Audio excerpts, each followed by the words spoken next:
those 15 years of media experience in all these different ways, financial publishing, software, influencer marketing, production, you name it, I realised, okay, I can actually help others massively. And so the Spartan project emerges as this combination of skills and talent that now is designed simply to uplift others and create opportunities.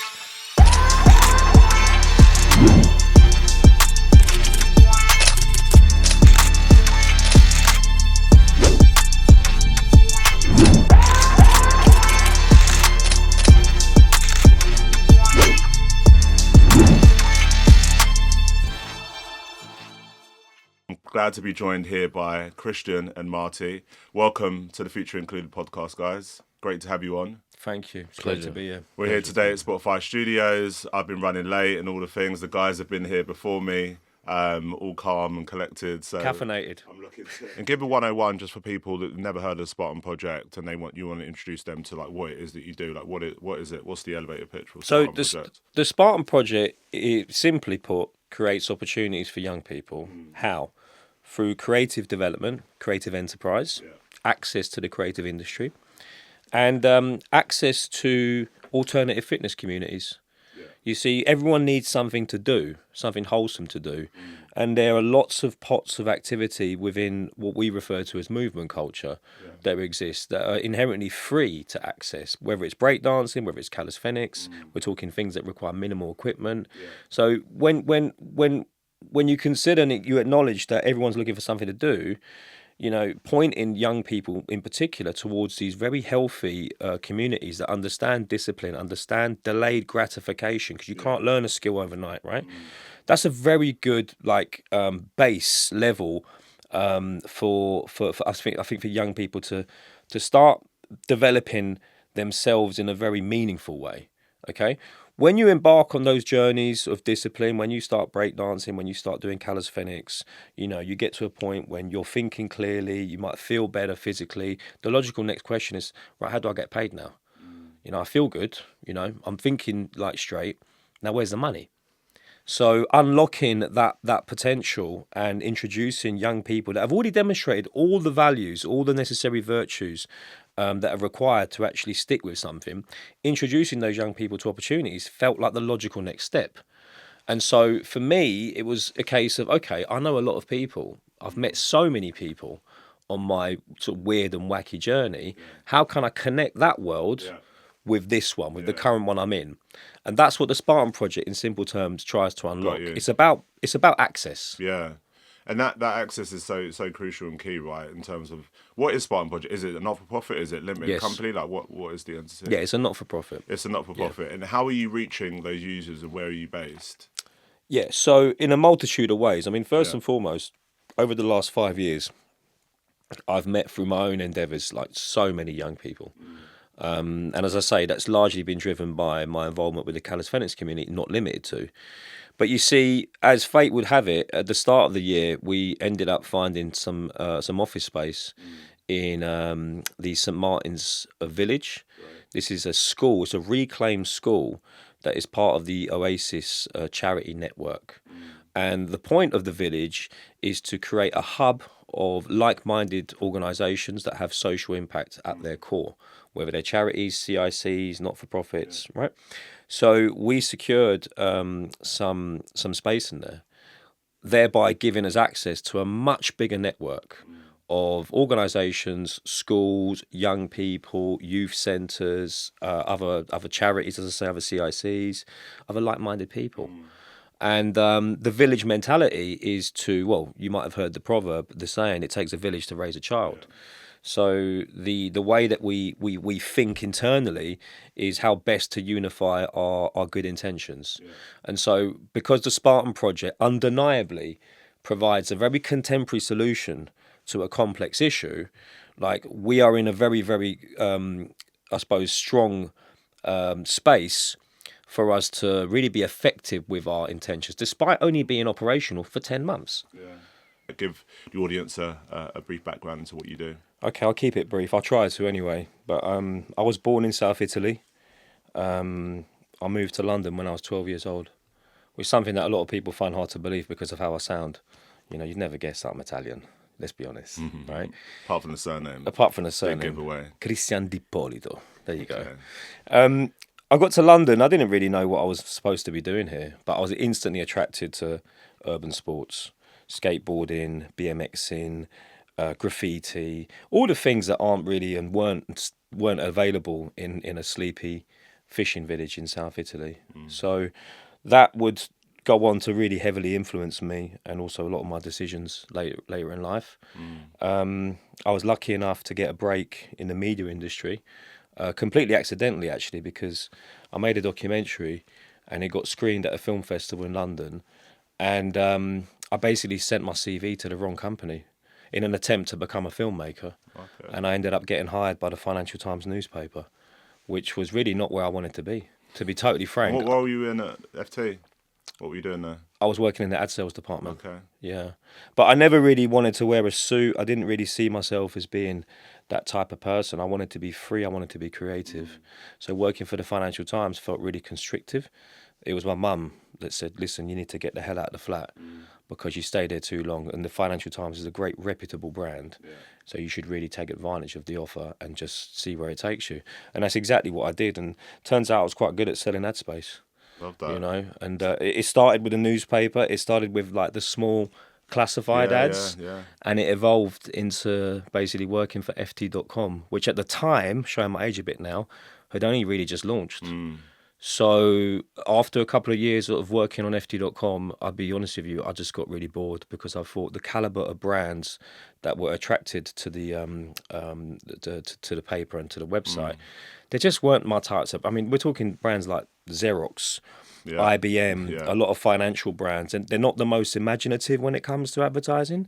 So, you know, even though it was a great company that looked after me, I just made the decision to leave and join a startup. Okay. And that's how my journey in startup culture really began. So the company in question was Unruly Media. Yeah.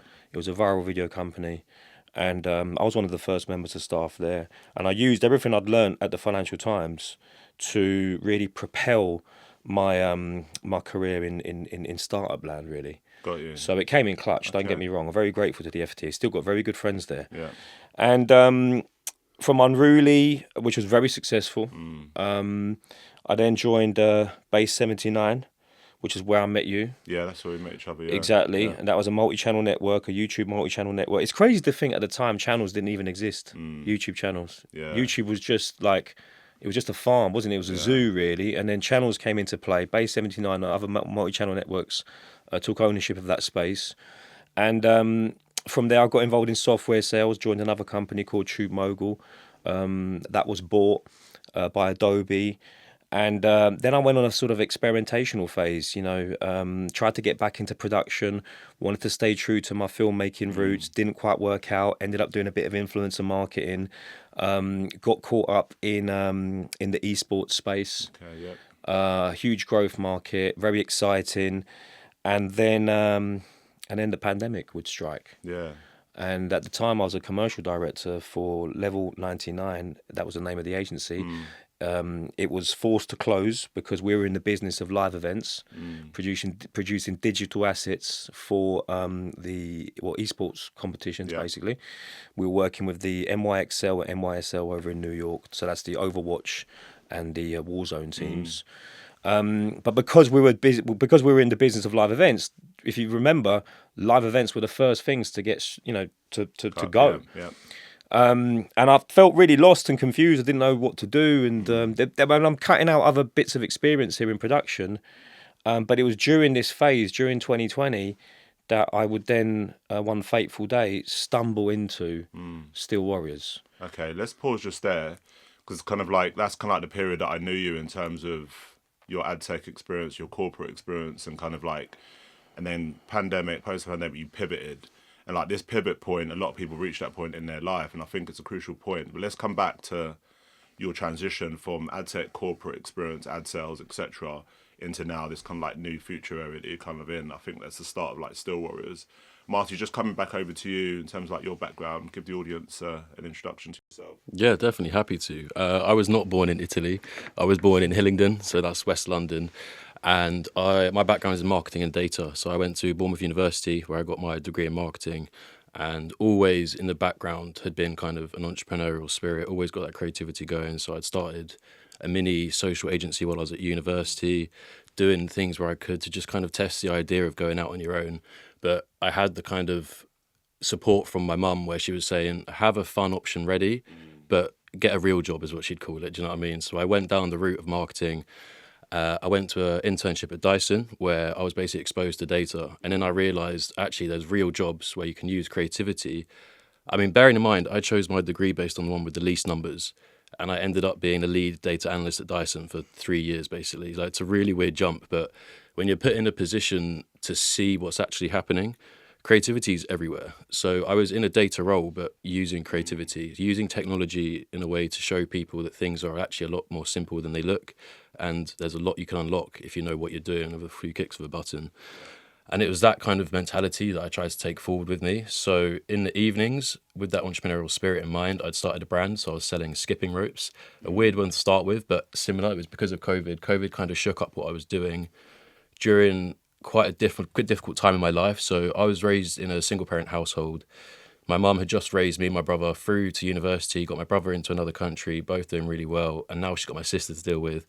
Lovely girl, love her to bits, but it's just another thing for my mum to kind of worry about as her mum got really ill. So she moved in with my nan to help care for her, care for my sister, after just caring for me and my brother.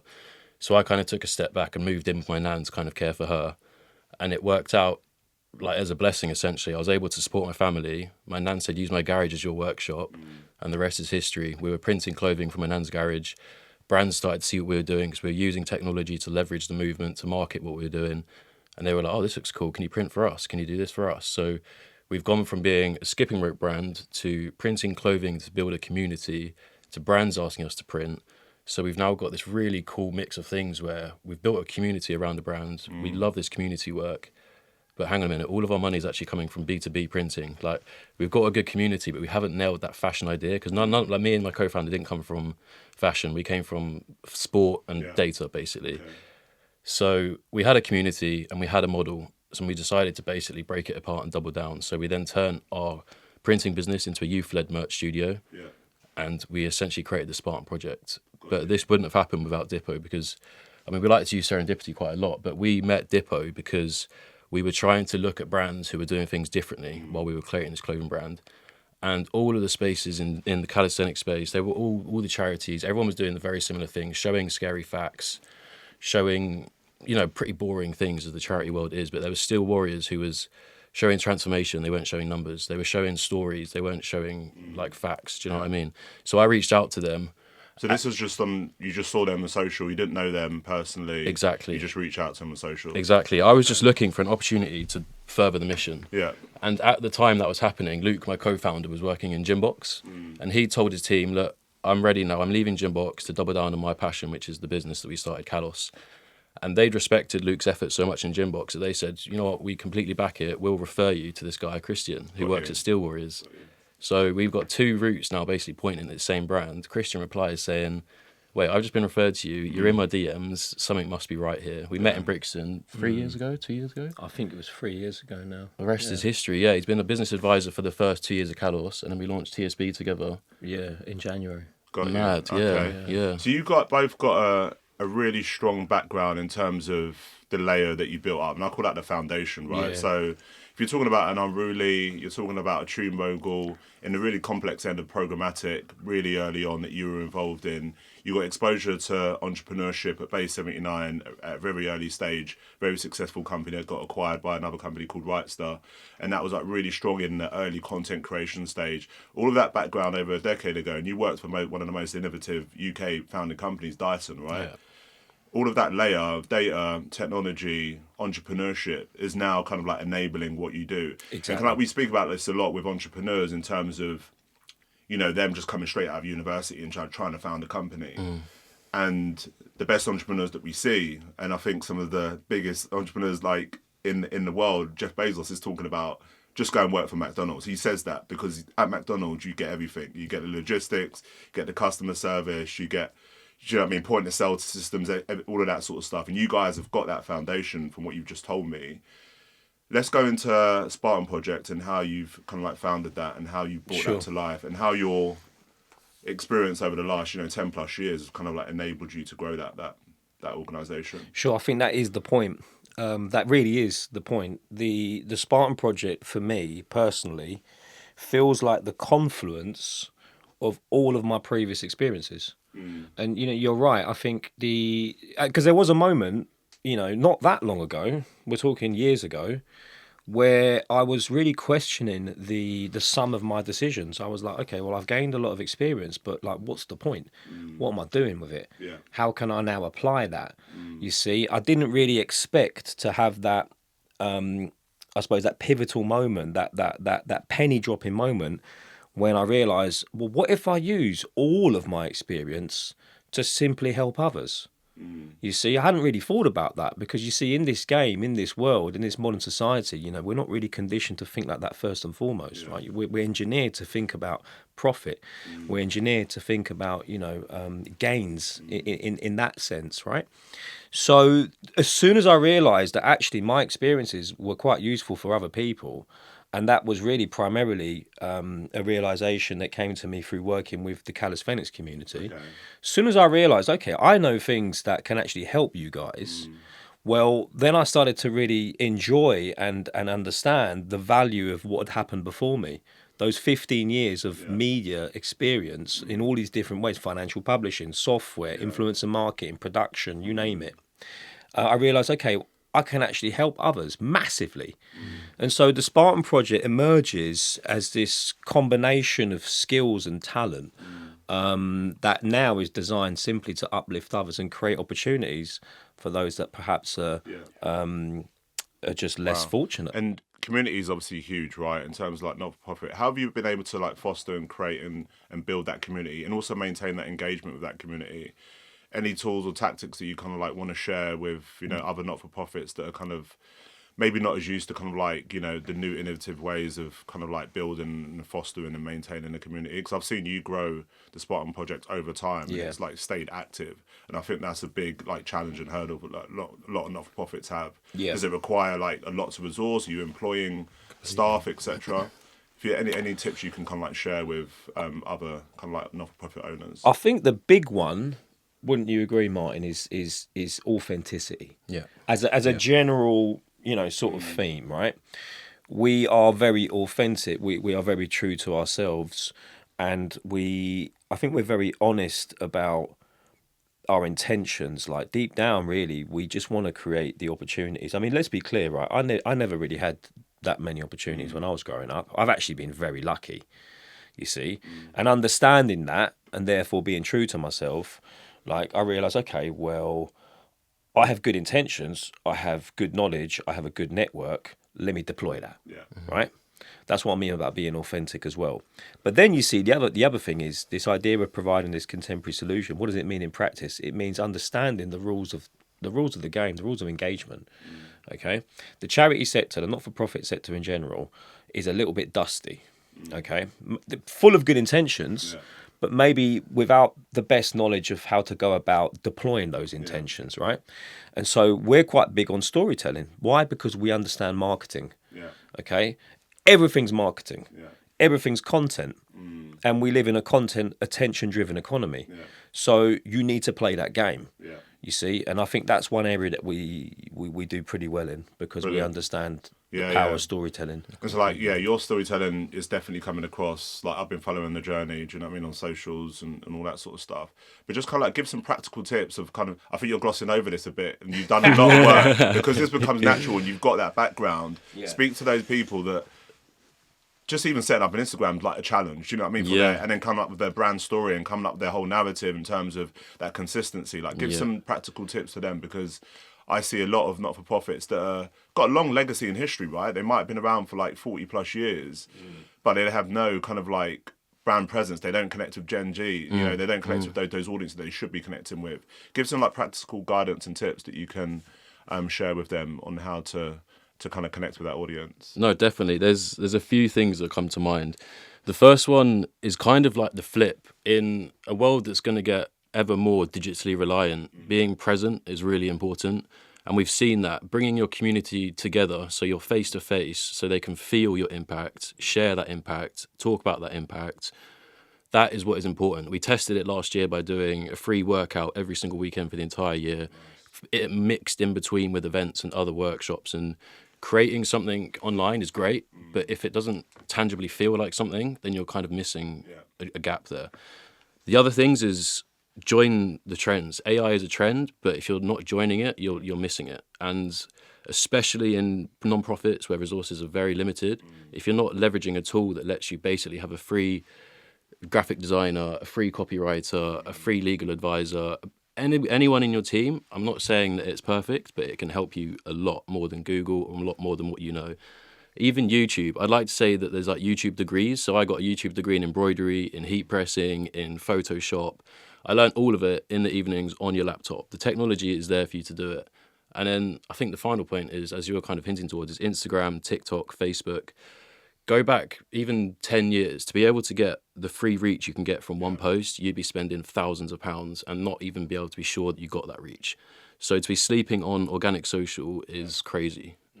Also collaboration. So, if you're going to talk about youth empowerment, my God, you better practice it. So we try and involve everyone in, I suppose, in the ideas, in the development, in the projects from the get-go. You see, we always have people in the office. All of the, I'm wearing a T-shirt now underneath this. It's been co-designed with a young I've Colombian. got Jake's one as well. Ride more, say less. Ride more, say less. I've got Spartan Project. Brilliant. And Riot. He's a Colombian tattoo artist. Love that. We co-design it together. We bring young people into the office. We teach them how to use the equipment.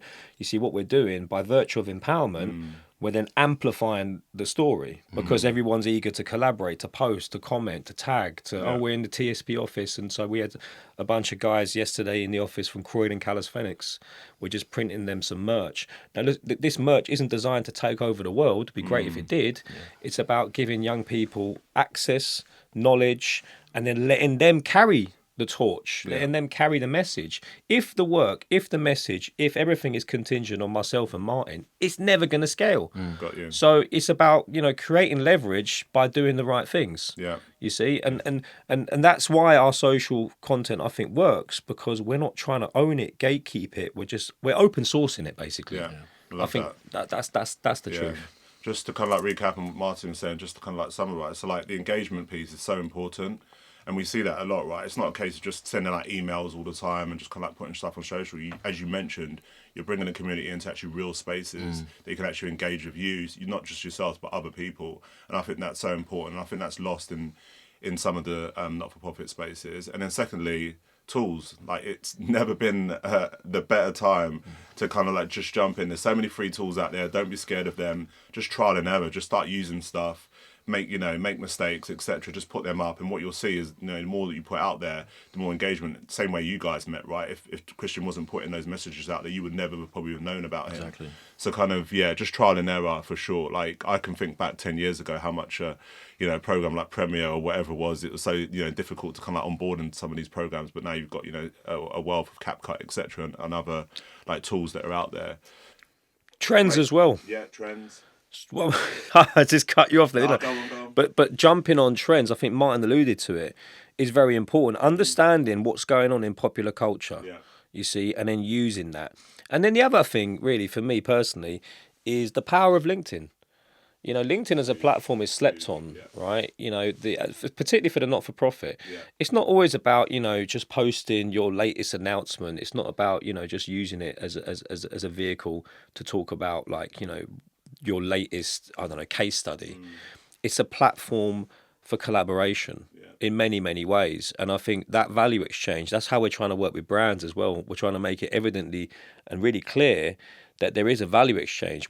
I often say we're in the business of making others look good, because if you collaborate with us, that's the effect that you're going to achieve. Love that. You see? Just to expand on that area then, so partnerships you mentioned earlier, it's a huge thing, right? In terms of like your community, you actually bring in opportunities for the community as well.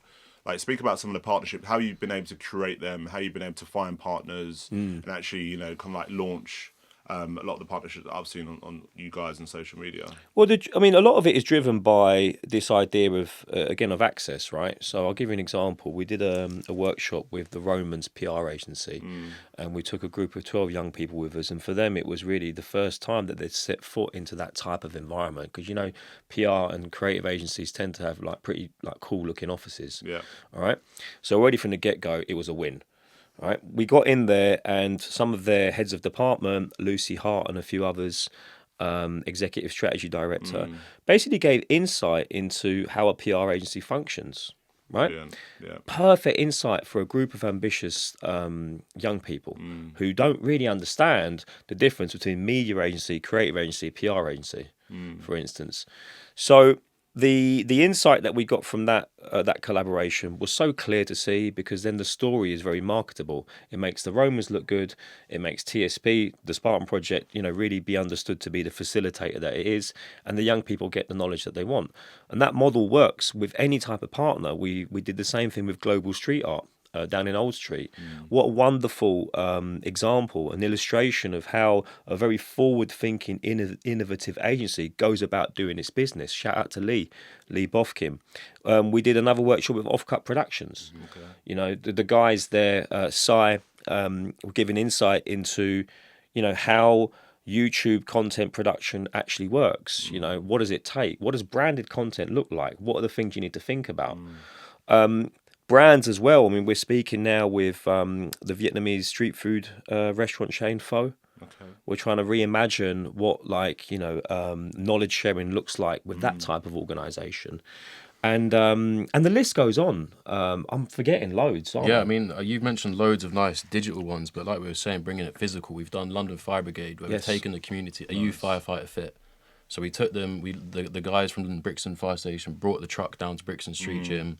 We got a group of the guys, fully firemen, kitted out, doing the tests, doing the equipment. And London Fire Brigade loved it, community loved it. So we're booked in for round 2 at the fire station this time. If that goes well, we've probably just unlocked a national recruitment campaign that they're going to want to tap into. We've done Met Police, where we've done a session where we got a Met Police officer doing flow, which is like breakdancing on a set of parallel bars, kind of. So that was a session where we're trying to engage the Met Police with the local community through a shared passion movement. I mean, yeah, we've done really cool experiments this year, and it's been exactly that, experimenting in the process. And another one, actually, this is a really important one, actually, because, you know, we are trying to work more and more with the criminal justice system, because their approach to combating youth violence and educating young people on the perils of this or that is often like out of touch. So that's what I mean when I say we offer a contemporary solution to complex issues, because like we basically did a mock trial at Westminster Magistrates Court with Jake 100, who's the leader of Bike Storms. Bike Storms, for anyone who's not familiar, is that mass group ride out that happens once a year through London. Bikes up, knives down is their slogan. And because I've done a lot of work and I sit on the Anti-Knife Crime Commission as well, what we effectively did with Ian Rawlins is, shout out to Ian, is a mock trial showing young people, it was 2 schools, so 30, 15-year-olds, showing them the consequences of carrying a knife. What happens if you get caught carrying a knife? And doing that in situ, in a courthouse in Westminster, I mean, that's an experience that I think, you know, simply transcends a lecture. Yeah. Do you see what I mean? Yeah. And for that, just give a practical guide. So you've reeled off a bunch of partners, amazing partnerships, and I know you've got lots more in the pipeline. Give that practical guidance for that person that's, you know, fairly young. They don't have the contact base that you guys have got, in terms of they spin up their own not-for-profit, but they're thinking about engaging with the fire station. They're thinking about engaging with, you know, the Met Police, etc. Like, what would you say? You mentioned LinkedIn earlier on. Like, what would you say is the way in which they should probably like approach some of these organisations that you've really worked with? Well, it helps if you have a mentor. It helps if you have someone who has access. And just to be clear, that is how I actually see the Spartan project evolving. You know, we're not trying to gatekeep our processes. You know, any young person, anyone, any other charity, CIC, any organisation can reach out to us. Brilliant. And actually leverage what I was saying to you before, which is a very carefully crafted network. Right? But if they were to go solo, then you have to be clear with your intentions. And something that we've learned as well is you have to be clear about, I suppose, how you're going to measure this work, right? You can't just say, I've got some cool ideas. You have to really explain what you're hoping to achieve. Yeah. You see, trusts, foundations, the fund, the pots of funding, they won't release it unless you can actually demonstrate, what is going to come out of your process, really. And that for a lot of smaller organisations is something that, is seldom understood and can often cost them a lot of hard work. Yeah, that's a great point. And you've actually literally just given a playbook for a lot of not-for-profits here. You just encapsulate a playbook in the last 20 minutes.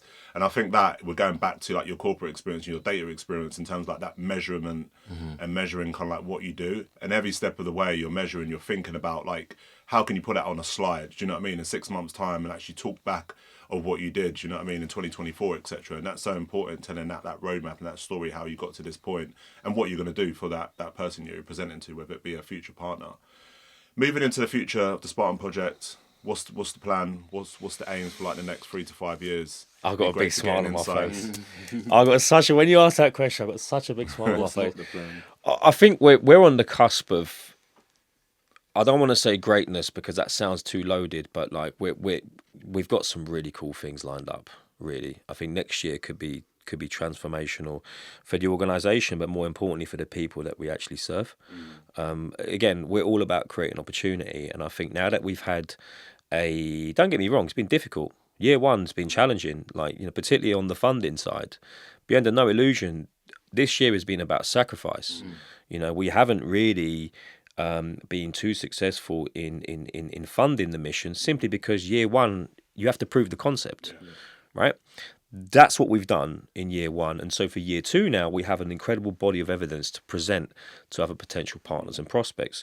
And just to give you, without going into detail, because a lot of it is still, kind of pending various levels of approval, but we're discussing collaborative product launches. We're discussing, I suppose, a range of different like workshops. But we also are going to launch a new program, aren't we, Martyn? Yes. Yeah. Learn, create, earn. That's the I suppose the name of the program, and in very simple terms, learn, create, earn. It encapsulates the whole point really of joining the program. And who's that open to? Like, who's the audience? Like, people are watching, they want to get involved, they want to engage with you, they've heard about everything you're doing. Like, what's the call to action for them? Do you want to mention it? Or can you speak about this yet? Yeah, definitely. I mean, look, the whole point is a young person will come into contact with the Spartan Project. They'll learn something. Okay. Now, what they learn is dependent on what partner we might be plugged into. Okay, let's say it's the Romans. You might get an introduction to branding and marketing principles. Right, learn. The create aspect is the opportunity for you to actually deploy what you've learned and produce or make something. Okay, we're trying to be ambiguous now because we don't want to, pigeonhole create into any particular function. What we this year, a lot of the create has been around printing. It's been around making clothes, making t-shirts, teaching young people the basics, the 101, if you will, of what it takes to actually create something and kind of take it to market. And that taking it to market is the earn pillar. Got it. Okay, so at the moment we have a shop, which is a charity shop, I suppose. It's our merch, but it's slowly becoming a gallery of all the collaborations that we've done. Let's say we give access to equipment to a young person. They're in a position now to create something that we can then host on our shop and they can technically earn from. And that's just clothing. Okay, if you start to think, is it music? Is it jewelry? Is it content? Is it film? What is it? Okay, there's a lot of potential there to access a load of different industries, you see. Nice. So it's a formula, isn't it, Martyn? Yeah. You're building a kind of a one-stop shop. It's pretty much an accelerator, right? And you're not pigeonholing in one specific area, but you're kind of enabling all these people to come in and kind of like utilise the services. We also, we're so ambitious, right? I mean, I've got my eyes set on a few Guinness World Records next year as well. Nice. And I can say that with chess because I've done it before. How was the handstand? Well, exactly. I saw the handstand one, right? Right? Yeah. That was, 3 years ago? Okay. So never in a million years did I think that I'd be organising an official Guinness World Record, but I've done it. In fact, we did 4. So Oh, that's really? how I know Okay. we can do it again, Yeah. you see. So that's in the pipe for next year. A few more high-profile events, really. We're leveraging the fitness community, particularly the calisthenics community, the breakdancing community. We're going to try and put on... I mean, we did an event at Brixton Street Gym this year that was just, bro... I mean, we had everything going on, didn't we? We had breakdancing, we had a jerk barbecue, we had fire pits, open mic session, calisthenics. What else on the t-shirt printing? There was a masseuse. There's a masseuse. It was all happening in one space. It was free. All of our events are free. You can buy tickets through donations, but everything we do is fundamentally free for young people. Yeah. So that model, reimagined in 2026 with a new set of partners, I mean, that could really be something to look Sounds like forward you're to. doing a lot that's aligned to, what should be government initiatives, right? And kind of like, do you have any points of contact in government? Are there kind of like any alignment there? Are they enabling or kind of like empowering anything you're doing? Well, Rich, I'm glad you asked because just last week, Stephanie Peacock, the Minister for Sport, paid us a visit. So the Department for Culture, Media and Sport is aware of what we're doing, which is really great. And myself, separately, I am really trying to further the message within various government departments about our work. As I say, in fact, because of my previous work in the anti-knife crime space, there were some good contacts there. And listen, our point is simple. Like, you need to give people something to do. You can't just tell them don't do this and don't do that. Exactly. You need to present alternatives. Yeah. And so again, just for convenience, what is the Spartan Project? It's an attempt to illuminate paths. It's an attempt, in a very, very deliberate attempt, to reveal what's possible. Yeah. You see, like, the availability bias is real. Like, your reality is based on just what you know. You can't see beyond that. Yeah. You see, so if you come from an underprivileged background, if you come from, just a difficult place, you just might not know what's out there. Exactly. So we're not here trying to offer, university degrees to people. Yeah. We're just here to maybe show what's possible, reveal those first stepping stones, and act as an accelerator for many. Incredible. Great speaking to you guys. Where can people find you? Where should they go to engage with your content and all the messaging you're putting out? At tsp.world on Instagram and TikTok. The website is thespartanproject.world. Yeah. LinkedIn is a great platform. You can find us on there too. But the clue's in the name. It's tsp.world and the spartanproject.world for a reason. I mentioned, what's the printing company that you're... That's Callus Creates, so we're a youth-led merch printing studio. Okay, Callus Creates, brilliant. Yeah, we'll get down there for future included Definitely. merch. Yeah, we need to get some printed up, man, and get that out on the channel. But yeah, we're going to include all of those links that Christian just mentioned and Marty just mentioned in the description. And any contact you guys want to make with them, feel free to just hit out to them. But great, guys. Really good speaking to you this morning. Awesome, brilliant. And looking for the future of the Spartan Project. Yeah, thank you. Nice. Yeah, Exciting. Thank you for having us. Yeah,